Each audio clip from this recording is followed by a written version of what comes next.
Hi everyone. I thought I'd jump on the TV so you can see my face without the mask and hear me a bit more clearly. So what I want you to do today is to add some colour to the ink paintings that we did last week. So you'll notice on the paint station today I've put out the watercolours. You need a pot of water, a brush and one of the colours, and you can share that one between two if you need to.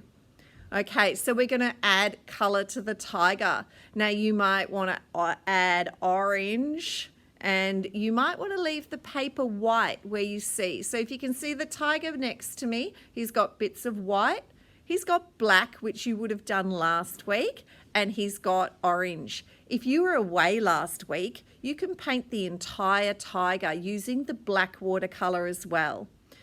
Then what we're going to do is I want you to use the green and different colours of green and maybe even some bright colours for flowers as well to fill in your leaf sheet and colour all those leaves in different shades of green.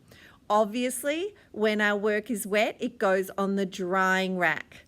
Now what we're going to do next week is we're going to cut out those leaves and glue them around our tiger like he's sitting in the jungle. You can see we're getting our inspiration from this illustrated book by Keith Baker called Who is the Beast? Okay, so we're spending lots of time doing lots of colour today. So I want you to put in lots of effort, don't rush, and really think about what you're going to do with your tiger, how you can add lots of colour to it, and think about the eyes. Have a look here, they're green as well.